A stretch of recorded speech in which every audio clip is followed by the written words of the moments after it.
नमस्कार, मैं Om Prabhakar Bharti, medical admission counsellor आप सबका स्वागत करता हूं। आशा करता हूं आप सब अच्छे होंगे, अच्छी प्लानिंग के साथ काउंसलिंग पार्टिसिपेट कर रहे होंगे, या तो सीट मिल गई होगी या फिर मिलने वाली होगी।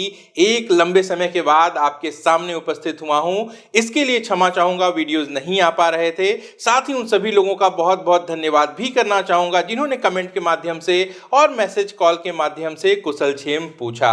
काउंसलिंग अपने अंतिम चरण में है। एमसीसी मॉप अप राउंड की काउंसलिंग शुरू हो चुकी है। ऐसे में जो काउंसलिंग के नियम हैं उनको ध्यान में रखना आप सभी छात्रों के लिए बहुत ज़्यादा ज़रूरी है, क्योंकि नियम कुछ ऐसे हैं कि इनका प्रभाव आपकी आगे की एलिजिबिलिटी तक पड़ता है। आपकी एक गलती आपको एक गलत कॉलेज तक पहुंचा सकती है, या फिर आपके सिक्योरिटी डिपॉजिट का नुकसान हो सकता है, या फिर आप काउंसलिंग से ही बाहर हो सकते हैं। आपको एमसीसी की सरकारी एमबीबीएस की सीट चाहिए या फिर डीम्ड की, आपको नियमों को ध्यान में रखकर ही अपनी प्लानिंग करनी होगी। चलिए मैं आसान भाषा में आपको सारे रूल्स समझा देता हूं, लेकिन सबसे पहले सीट की वैकेंसी देख लेते हैं। फिलहाल ओपन कोटे में कुल 3031 सरकारी सीट्स वैकेंट हैं। इनमें से 153 सीट एम्स में खाली हैं, 4 सीटें बीएचयू में एमबीबीएस की वैकेंट हैं। कैटेगरी वाइज अगर वैकेंसी देखें तो ओपन कैटेगरी के लिए 1177 सीटें हैं, बीसी कैटेगरी के लिए 858 सीट्स हैं, ईडब्ल्यूएस में 267 सीट्स हैं, एससी कैटेगरी के लिए 400 सीट्स वैकेंट हैं और एसटी कैटेगरी के लिए 148 सीट्स खाली हैं। डीम्ड में मैनेजमेंट कोटे की बात करें तो 643 सीट्स खाली हैं। वहीं एनआरआई की बात करें तो डीम्ड एनआरआई में 554 सीट्स खाली हैं। नियम यह है कि एनआरआई की यह सीटें मॉप अप राउंड में कन्वर्ट होकर मैनेजमेंट की फीस पर अलॉट हो जाएंगी, तो इनको ध्यान में रखते हुए आपको चॉइस फिलिंग करनी है। मुस्लिम माइनॉरिटी की केवल 6 सीटें वैकेंट हैं और जैन माइनॉरिटी की कोई भी सीट खाली नहीं है। काउंसलिंग के नियमों में जो बदलाव होते हैं वह कट ऑफ पर गहरा असर डालते हैं।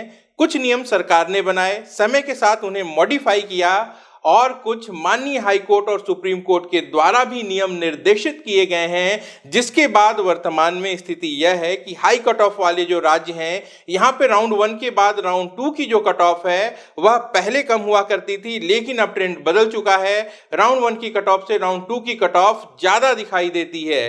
राजस्थान, उत्तर प्रदेश, बिहार इसके बड़े उदाहरण हैं। 2021 सत्र की काउंसलिंग में भी ऐसा ही ट्रेंड देखने को मिला था, लेकिन मॉपअप में और खासकर स्टे राउंड में और जो 5th राउंड हुआ था 2021 में, यहाँ पे कट ऑफ काफी ज्यादा नीचे चली गई थी। लेकिन एक बात और थी कि 100 से ज्यादा एमबीबीएस की सीटें ऐसी थीं जो कि खाली रह गई थीं और बर्बाद हो गई थीं। कितने दुख की बात है, एक तरफ छात्र वर्षों की मेहनत करते हैं, दूसरे तरफ पहले से ही एमबीबीएस की सीट्स कम हैं और उनमें से भी सैकड़ों सीटें काउंसलिंग के नियम की वजह से बर्बाद हो जाती हैं। ऐसा ही 2022 में भी देखने को मिल सकता है अगर समय रहते नियमों में सुधार नहीं किए गए तो। वर्ष 2020 तक ऑल इंडिया कोटे की राउंड 2 से बची हुई 60 से 70% सीटें राज्यों को वापस भेज दी जाती थीं, जो उन सभी स्टेट की स्टेट काउंसलिंग के राउंड 2 में जुड़ जाती थीं। अब ऐसा नहीं होता, ऑल इंडिया कोटे से सीट्स वापस नहीं भेजी जाती। इसका मतलब यह है कि स्टेट के राउंड 2 में अब जो अवेलेबल सीट्स हैं वह पहले की तुलना में कम होती हैं। यह एक बड़ी वजह है कि राउंड 2 की जो कट ऑफ है वह राउंड 1 से हायर साइड में देखने को मिलती है। आप छात्रों के लिए दूसरी बड़ी परेशानी क्या है वह भी देख लीजिए। दूसरी बड़ी परेशानी यह है कि मॉप अप राउंड में तो फ्रेश चॉइस फिलिंग करनी होती है, लेकिन स्टे मॉप अप राउंड में फ्रेश चॉइस फिलिंग नहीं होती। यानी कि आप जो भी choice filling mop up round में करेंगे वहां पे वही चॉइस फिलिंग आपकी स्टे मॉप अप राउंड में भी कंसीडर होगी। यानी कि मॉप अप राउंड की चॉइस फिलिंग के हिसाब से ही स्टे मॉप अप राउंड में आपको सीट अलॉट होनी है। मॉप अप राउंड में अगर आपको सीट मिल जाती है, आप इसे छोड़ देते हैं तो स्टे मॉप अप राउंड के लिए आप एलिजिबल नहीं रहेंगे। हालांकि आप अपनी स्टेट की मॉप अप राउंड के लिए एलिजिबल रहते हैं, लेकिन अगर मॉप अप राउंड में आपको सीट नहीं मिलती है तो जो भी चॉइस आपने मॉप अप में भरी है उसके हिसाब से ही आपको स्टे मॉप अप राउंड में अलॉटमेंट मिलनी है। इससे क्या फर्क पड़ता है, अगर आपने ज्यादा ऑप्शंस डाल दिए मॉप अप राउंड में तो हो सकता है आपको रिमोट एरिया का कोई लोअर कैटेगरी का कॉलेज अलॉट हो, जबकि स्टे मॉप अप राउंड में आपसे खराब रैंक वाले कैंडिडेट को इससे बेहतर कॉलेज मिल जाएगा। बहुत सारे ऐसे कैंडिडेट आपको स्टे मॉप अप की काउंसलिंग में अलॉटमेंट के बाद देखने को मिल सकते हैं। तो जो नियम है वो कुछ इस तरीके के हैं। ऐसे में अगर स्टे मॉप अप राउंड में कई सारे ऐसे कैंडिडेट होंगे जो कि नॉर्थ के होंगे, साउथ में नहीं जाना चाहते हैं, फिर भी उन्होंने चॉइस फिलिंग कर दी है और अगर उस अलॉटेड सीट को छोड़ देते हैं तो बहुत ज़्यादा संभावना है कि स्टे मॉप अप राउंड के बाद एक स्पेशल स्टे राउंड यानी कि 5th राउंड जैसा कि 2021 में देखने को मिला था उसे भी कराना पड़े। और इस बात की भी संभावना है कि इसके बावजूद अगर कैंडिडेट सीट को छोड़ देते हैं तो वो सीट फिर से बर्बाद हो जाए। बेहतर यह होता कि सरकार स्टे मॉप अप राउंड के लिए फ्रेश चॉइस फिलिंग का ऑप्शन खोल देती ताकि मेरिट के हिसाब से कैंडिडेट अपनी सीट का सिलेक्शन कर सकते। हालांकि पीजी की जो काउंसलिंग चल रही है इसमें दिल्ली हाई कोर्ट के निर्देश के बाद स्टे राउंड के लिए फ्रेश चॉइस फिलिंग या फिर चॉइस डिलीट करने का ऑप्शन दिया गया है। फिलहाल यूजी पे यह लागू नहीं है तो हम इसके भरोसे नहीं रहेंगे। आपको क्या करना है मैं आपको बता देता हूं। मॉप अप राउंड में आपको लिमिटेड चॉइस फिलिंग करनी है, बहुत ज्यादा चॉइसेस नहीं भरेंगे, बहुत कम भी नहीं भरेंगे आपको, लेकिन एक बात का ध्यान रखना है कि सिर्फ और सिर्फ आपको वही कॉलेजेस डालने हैं जहां आपको एडमिशन मिले तो आप उस सीट को एक्सेप्ट कर सकें और आपको इसी हिसाब से स्टे मॉप अप राउंड को भी कंसीडर करते हुए अपनी चॉइसेस को अभी से फिलअप कर लेना है। आपके स्टेट में राउंड 2 की काउंसलिंग खत्म हो चुकी है तो ऐसे में मॉप अप राउंड में आप अपनी पॉसिबिलिटी को कैलकुलेट करते हुए मॉप अप राउंड में चॉइस फिलिंग करेंगे। बहुत कम भी ना करें ताकि ऐसा ना हो कि आपको अलॉटमेंट ही ना मिले, बहुत ज्यादा भी ना करें कि आपको अलॉटमेंट मिल जाए और आप वो सीट छोड़ दें। कुल मिला के एक ही बात ध्यान में रखिए कि सरकारी सीट के लिए आप मॉप अप राउंड में चॉइस फिलिंग करेंगे वही स्टे में भी कंसीडर होनी है। तो टोटल जितने ऑप्शन हैं उनमें से आपको कॉलेज को अपनी प्रायोरिटी वाइज अरेंज कर लेना है और उन सारे कॉलेजेस को वहां से एक्सक्लूड कर देना है जो अलॉटमेंट के बाद आपको नहीं लेने हैं। एक और बात, डीम्ड वाले जो कैंडिडेट्स हैं वह यह गलती नहीं करेंगे। 2021 में भी कई सारे कैंडिडेट ने यही गलती की थी। यह जो मैं नियम बता रहा हूं यह एमबीबीएस, बीडीएस और अदर कोर्सेज की जो सरकारी सीट्स हैं इनके लिए है कि मॉप अप राउंड में ही आपको स्टे मॉप अप को कंसीडर करते हुए चॉइस फिलिंग करनी है। डीम्ड में ऐसा नहीं होता। डीम्ड में मॉप अप राउंड में आप सिर्फ और सिर्फ वही कॉलेजेस भरें जो बजट के हिसाब से और आपकी पसंद के हिसाब से आपके ऑप्शन में हो। यहाँ पे stay mop up round offline होता है और वो कॉलेज में कंडक्ट होता है। मॉप अप राउंड की काउंसलिंग जैसे ही खत्म होगी इसके बाद जो नॉन रिपोर्टेड डीम्ड एमबीबीएस की सीट्स आएंगी वह उसी कॉलेज को भेज दी जाएंगी। इसके बाद कॉलेज वहां पे अपनी वेबसाइट पर एक नोटिस देता है काउंसलिंग के लिए और उसके हिसाब से उस कॉलेज में जाके आपको वहां पे प्रेजेंट होना पड़ता है फिजिकली फीस के साथ और वहां पे वो एडमिशंस होते हैं। यानी कि डीम्ड की अगर हम बात करें तो स्टे मॉप अप राउंड में चॉइस फिलिंग जैसी कोई चीज यहाँ पे नहीं होती। फिलहाल हम बात कर रहे हैं सरकारी सीट्स के लिए। सरकारी सीट्स के लिए आपको मॉप अप राउंड में चॉइस फिलिंग कुछ इस तरीके से करनी है कि आपकी वही choices stay mop up round में भी कंसीडर होंगी। अब यहाँ देखिए नियम कुछ ऐसे हैं जिनके कारण फिर से यहाँ से स्टे मॉप अप राउंड के लिए 1000 से ज्यादा वैकेंट सीटें आ सकती हैं। क्यों कह रहा हूं ऐसा? क्योंकि मॉप अप राउंड में कैंडिडेट अपनी चॉइसेस फिल कर लेंगे, इसके बाद उनके स्टेट का मॉप अप राउंड होना है और अगर उनको उनके स्टेट में सीट मिलती है तो वो फिर ऑल इंडिया कोटे की सीट को छोड़ भी सकते हैं या फिर अलॉटमेंट के बाद उन्हें यह महसूस हो कि स्टेट में उनको बेटर ऑप्शन मिल सकता है या फिर पसंद का ऑप्शन ऑल इंडिया कोटे में नहीं मिला तो वह ऑल इंडिया कोटे की सीट को छोड़ देंगे।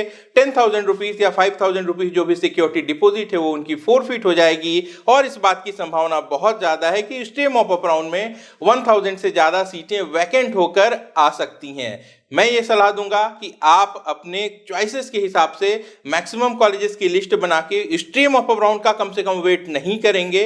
अगर मौका मिलता है अभी आपको मॉप अप राउंड में तो यहाँ पे आपको सीट ले लेनी चाहिए। हो सकता है कि 4th राउंड या 5th राउंड में कट ऑफ बहुत ज्यादा नीचे जाए, लेकिन एक रिस्क भी यहाँ पे देखने को मिल सकता है। सारे नियम नए हैं, नए बदलाव का दौर है, तो यहाँ पे जो कट ऑफ में फ्लक्चुएशन है वह भी देखने को मिल सकती है। बात करें रजिस्ट्रेशन की तो मॉप अप राउंड में जो भी नए कैंडिडेट हैं जिन्होंने अब तक रजिस्ट्रेशन नहीं किया है वो फ्रेश रजिस्ट्रेशन कर सकते हैं। अगर किसी कैंडिडेट ने राउंड 1 या फिर राउंड 2 में रजिस्ट्रेशन किया था तो उनको फिर से रजिस्ट्रेशन करने की जरूरत नहीं है। ऐसे भी कैंडिडेट्स हो सकते हैं जिन्होंने पहले रजिस्ट्रेशन कर लिया था लेकिन सिक्योरिटी फीस नहीं जमा की थी, वो अभी चाहे तो सिक्योरिटी फीस को जमा करके चॉइस फिलिंग अवेल कर सकते हैं। कुछ कैंडिडेट ऐसे भी होंगे जिन्होंने पहले से कुछ लिमिटेड ऑप्शन सिलेक्ट किए होंगे, जैसे कि अगर पहले आपने ओपन सीट्स और सरकारी सीट्स के लिए ही काउंसलिंग में ऑप्शन सिलेक्ट किए थे तो आपके पास रीसेट रजिस्ट्रेशन करने का एक मौका है। आप रीसेट रजिस्ट्रेशन के माध्यम से चाहें तो इसमें डीम्ड के ऑप्शन को भी ऐड ऑन कर सकते हैं और इसके बाद आपको जो डिफरेंस अमाउंट है सिक्योरिटी डिपॉजिट का इसे पे करना होगा और इसके बाद आप ऑल इंडिया कोटे के साथ साथ डीम्ड की भी चॉइस फिलिंग साथ साथ कर पाएंगे।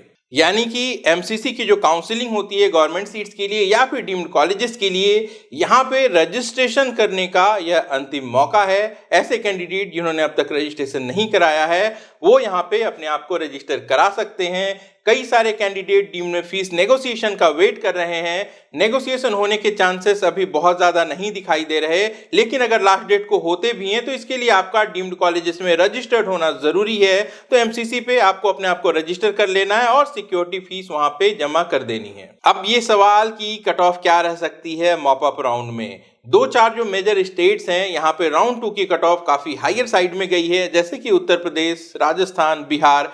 ऐसे में मॉप अप राउंड में कट ऑफ बहुत ज़्यादा ड्रॉप होगी, इस बात की संभावना नहीं दिखती। 600 के आसपास यह कट ऑफ क्लोज हो सकती है। अगर बहुत ज़्यादा डाउन भी जाती है तो 3 से 4 नंबर का फर्क पड़ सकता है। स्टे मॉप अप राउंड में यह कम होके 595 या इसके और नीचे भी जा सकती है।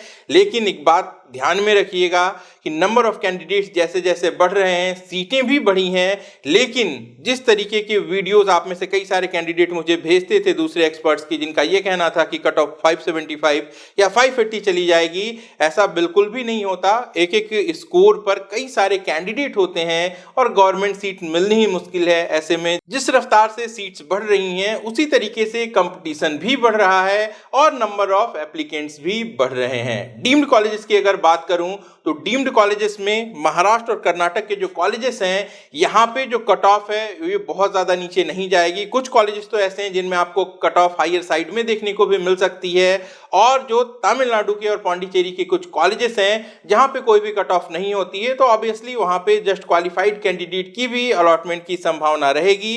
लेकिन फीस ध्यान में रखेंगे, 20 से 25 लाख रुपए पर ईयर की फीस है यहाँ पे।